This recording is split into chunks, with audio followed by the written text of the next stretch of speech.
surrounded his modest home, cutting the tall green stalks and selling them in the nearby village. Takedatori no Okina led a humble but content life with his wife, who was known for her kindness and gentle nature. One bright morning, as Takedatori no Okina was deep within the forest, he noticed an unusual golden glow emanating from one of the bamboo stalks. Intrigued, he carefully approached the glowing bamboo and, with a swift stroke of his knife, cut it open. To his amazement, he found a tiny, radiant princess no bigger than his thumb nestled inside the hollow stalk. The princess was dressed in exquisite, shimmering robes, and her delicate features were unlike anything he had ever seen. Moved by the sight, Takedatori no Okina took the tiny princess home to his wife. They decided to name her Kaguya Hime, which means Radiant Princess. From that day forward, their lives were filled with joy and wonder. The tiny princess grew rapidly, transforming into a beautiful young girl within a matter of days. Her parents marveled at her extraordinary beauty and grace, which seemed to radiate from within her. As she grew, so did their prosperity.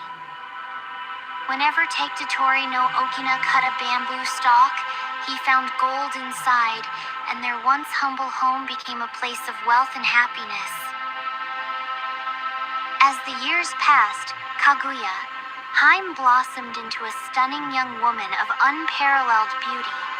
Her long, flowing hair glistened like silk, and her eyes sparkled with a gentle, otherworldly light. Her presence brought joy and tranquility to all who beheld her. News of her beauty spread throughout the land, and soon, suitors from far and wide came to seek her hand in marriage. Kaguya, Hime's parents, protective of their beloved daughter, knew that she deserved only the worthiest of husbands. They decided that any suitor who wished to marry her must first prove his worth by completing an impossible task. Kaguya Hime herself set forth these challenges, knowing that only a man of true courage and integrity could succeed. The first suitor, a wealthy nobleman, was tasked with retrieving the stone begging bowl of the Buddha, said to be hidden in a distant, sacred temple. The second suitor, a powerful warrior, was asked to bring back the jeweled branch from the mythical island of Horai. The third suitor, a wise scholar, was given the challenge of finding the fire, rat's robe, a garment said to be impervious to flames. The fourth suitor, a renowned merchant, was instructed to retrieve the legendary dragon's jewel from the depths of the ocean. Finally, the fifth suitor, a prince from a distant land, was asked to bring back a cowrie shell born from swallows. One by one, the suitors failed to complete the impossible task set before them. Some returned with clever imitations, hoping to deceive Kaguya Hime. But her keen intuition saw through their ruses. Others returned empty-handed, their spirits broken by the challenges they faced. In the end, none were worthy of her hand, and they all left in disappointment. Despite the many suitors who sought her love, Kaguya Hime's heart remained heavy with sorrow.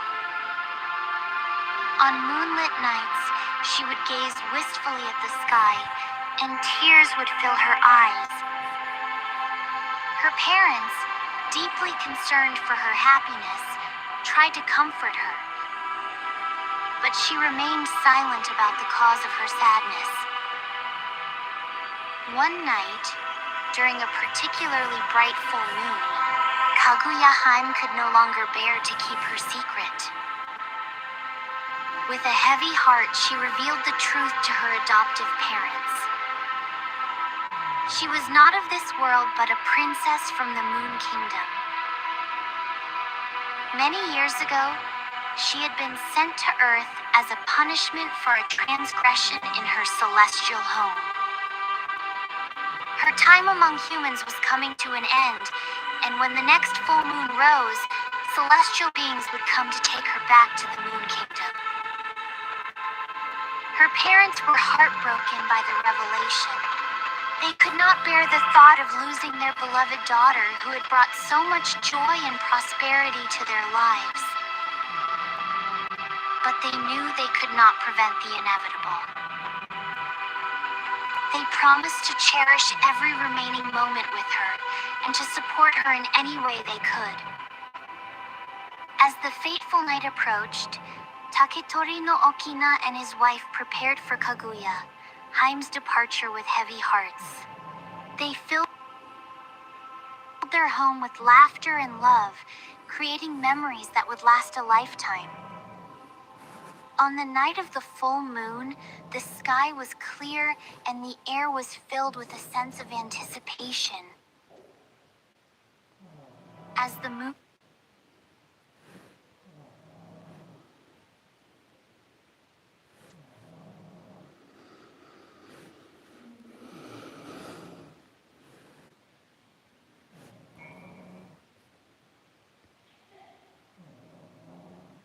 reached its zenith, a radiant chariot descended from the heavens, accompanied by a host of luminous beings.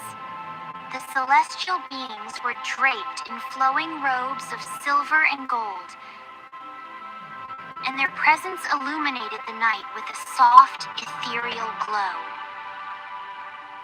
Kaguya Hime stood in the garden, her heart heavy with conflicting emotions.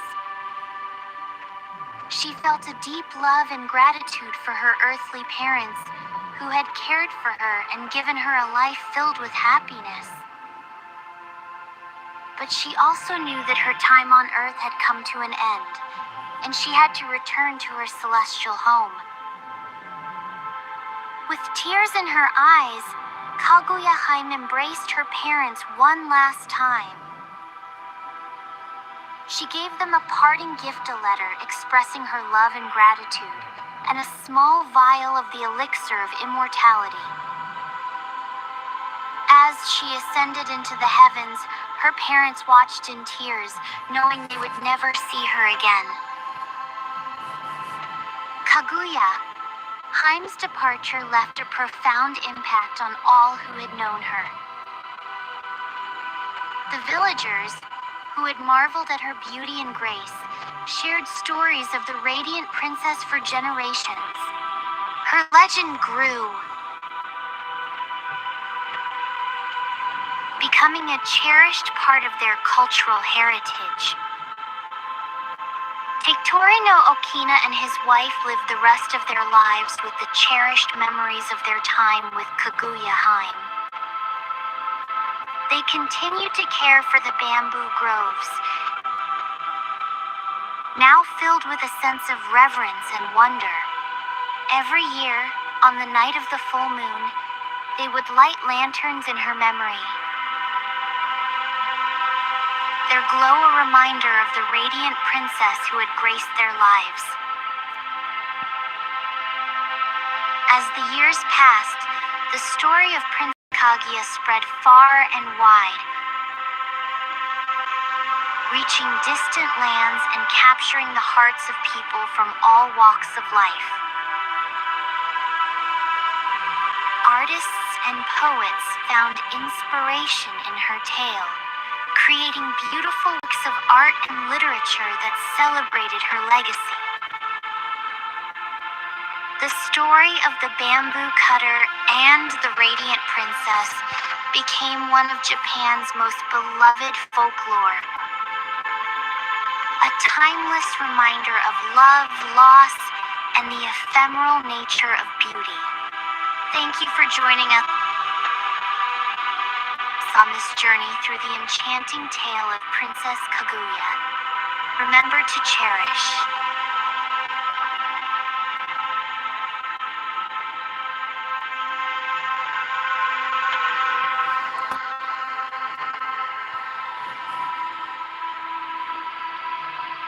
Welcome to our journey through captivating folk.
A poor miller had 3 sons. When he died, all that he left behind was a mill, a donkey, and a cat. Well, since I'm the oldest, said his first son. I'll take the mill. The second son quickly added, And I'm next. I'll take the donkey. They looked at their younger brother, Marquis. How lucky you are! You shall have the cat. The brothers said, and laughed out aloud. The poor fellow shook his head as his brothers left. It was not fair at all. My brothers can make a fine living with a mill and a donkey, but what about me? I'm stuck with Puss, said Marquis, wringing his hands in despair. Puss had been listening. He stretched and yawned loudly.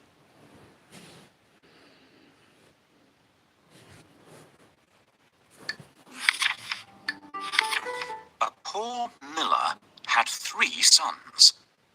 When he died, all that he left behind was a mill, a donkey, and a cat. Well, since I'm the oldest, said his first son. I'll take the mill. The second son quickly added, And I'm next. I'll take the donkey. They looked at their younger brother, Marquis. How lucky you are! You shall have the cat. The brothers said, and laughed out aloud. The poor fellow shook his head as his brothers left. It was not fair at all. My brothers can make a fine living with a mill and a donkey, but what about me? I'm stuck with Puss, said Marquis, wringing his hands in despair. Puss had been listening. He stretched and yawned loudly.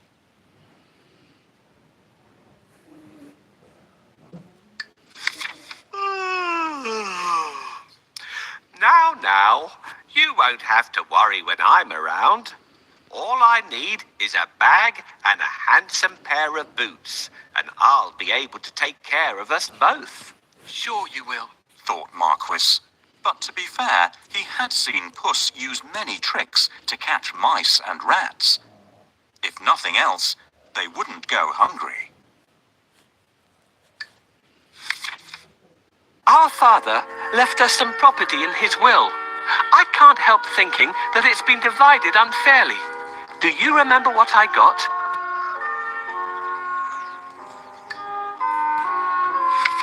Soon, the cat was given his own pair of boots and the new bag that he had asked for. The boots fitted him perfectly, and he looked very smart. Puss packed a juicy cabbage and some bran in the bag, and slung it around his neck. He polished his whiskers and set out. Puss headed straight to a spot where there were plenty of rabbits. He had a great plan in mind. Puss opened the bag wide and hid behind a tree. Soon, a rabbit came hopping by. He saw the cabbage and leapt straight into the bag.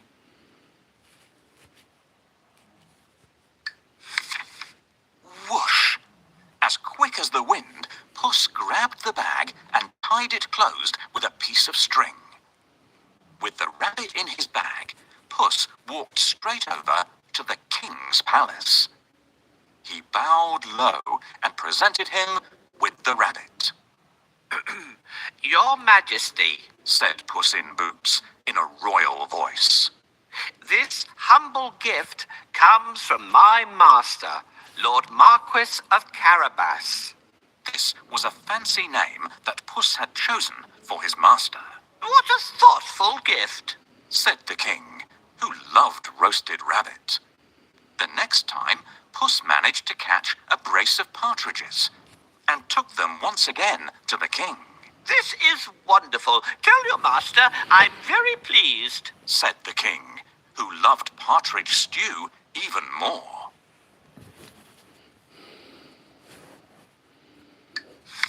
This went on for 2 months. Puss was becoming an expert at catching game, and the king was getting plumper. First, I need a bait for the rabbit. What do you think rabbits love to eat?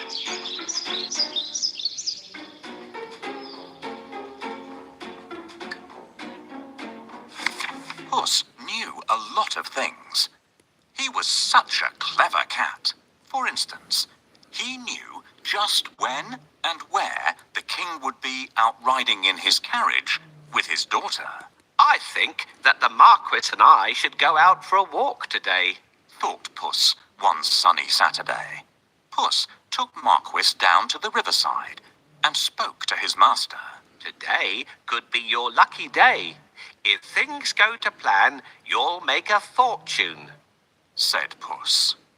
Clip, clop, cling, clang. Puss heard the sound of a carriage approaching. They both looked into the distance. It was the king's carriage. What should I do? Marquis asked, ready to obey. He had grown happier with the food Puss brought in every day. Go and bathe in the river. I'll take care of everything else. Said Puss. Is that all? Cried Marquis.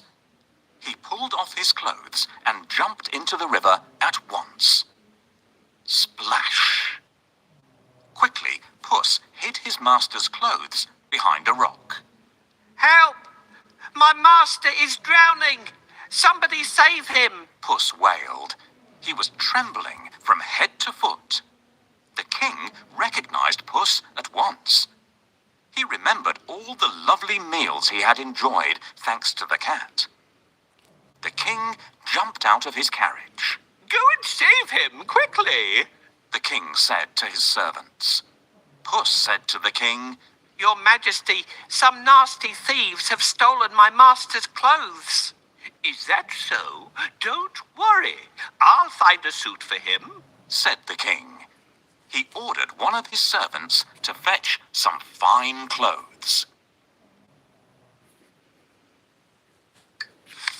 Soon, Marquis was pulled out of the water, and the king's servant handed over a handsome suit for him to wear.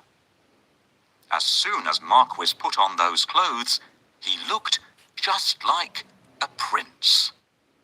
He stood tall and handsome, and smiled shyly at the princess. Surprise, surprise, the princess fell head over heels in love with Marquis. Master, I have a great idea.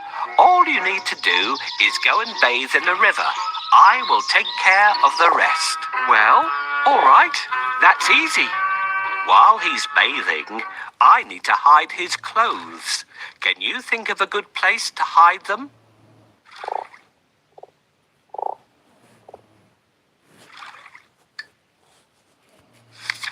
Puss grinned.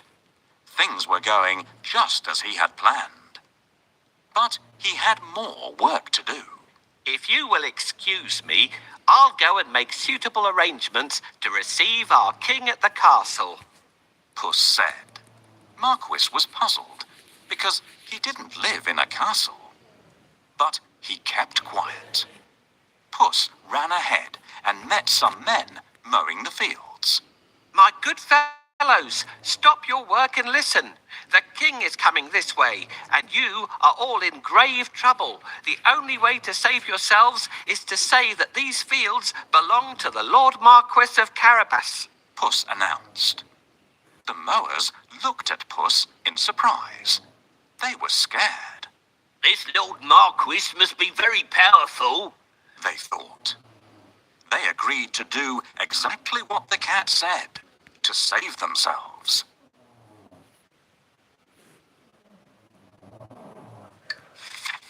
Puss went ahead and saw some men and women reaping grain in a field.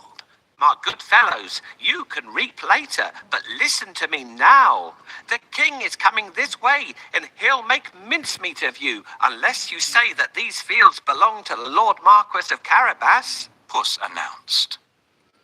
The reapers were very puzzled, but they definitely did not want to become mincemeat.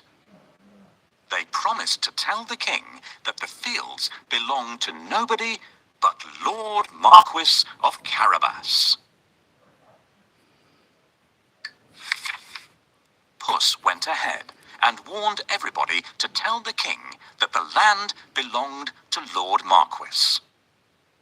The people thought that it wouldn't be right to mess with Lord Marquis. They decided to do exactly what the cat asked. But Puss had still more work to do. Huff, puff. He ran all the way until he reached a huge castle. Can you guess whose castle it was? Yes, the castle and all the lands belonged to a fierce and powerful ogre. But Puss was not scared of the ogre.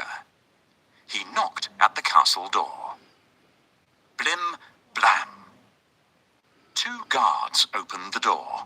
I'd like to pay my respects to your mighty master, said Puss. The guards knew that the ogre loved anybody who admired him. So they let Puss in at once. Puss bowed low to the ogre. I have heard much about your great powers. Is it really true that you can transform yourself into any animal you wish? Asked Puss. Even a lion? Watch me, said the ogre. Right before Puss's eyes, he transformed himself into a mighty lion. He roared so fiercely that Puss sprang up the curtains in fright. The ogre laughed loudly. That's amazing, said Puss. But I bet you can't turn yourself into a small creature. That's the most difficult thing in the world. I can, said the ogre. No, it would be impossible for a mighty ogre to turn into something like, for instance, a mouse, said Puss. Oh, really? Asked the ogre, snapping his fingers. Boom! The ogre became a tiny mouse and scurried across the room. Quick as lightning, Puss pounced on the mouse and ate it in one gulp.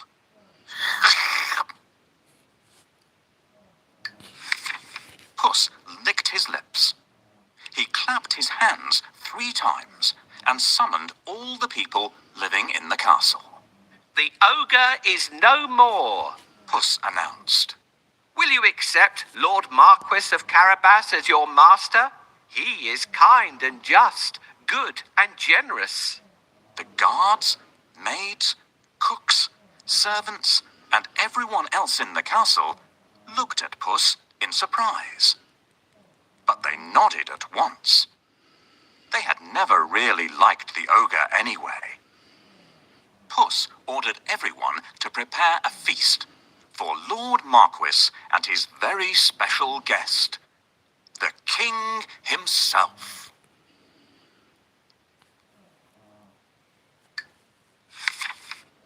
The coach with the king, the princess, and my master will be here soon.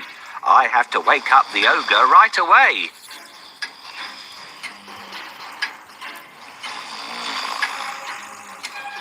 It looks like this noise isn't enough to wake him up.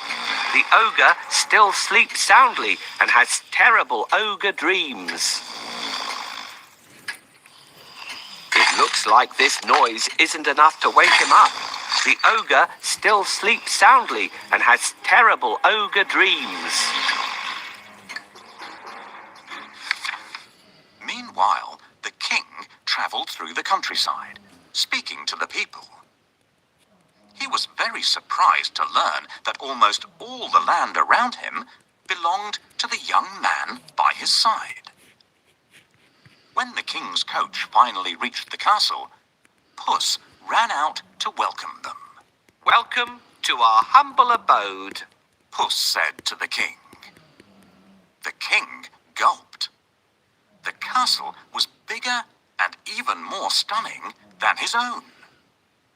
Puss led them straight to the huge dining hall.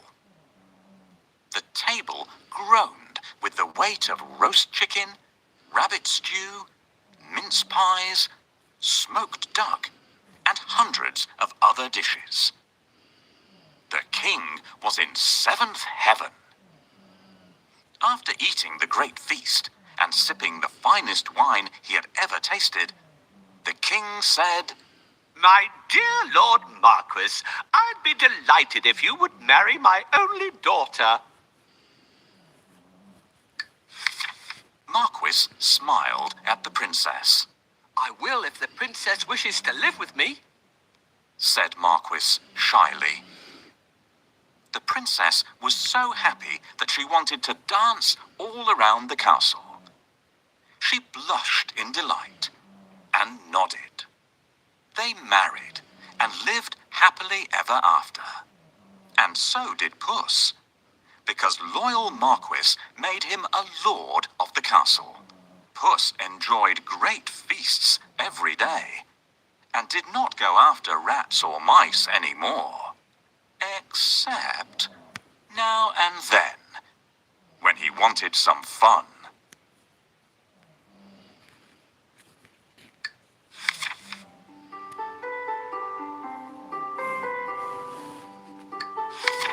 Marquis smiled at the princess. I will if the princess wishes to live with me, said Marquis shyly. The princess was so happy that she wanted to dance all around the castle. She blushed in delight and nodded. They married and lived happily ever after. And so did Puss, because loyal Marquis made him a lord of the castle. Puss enjoyed great feasts every day, and did not go after rats or mice any more, except now and then, when he wanted some fun.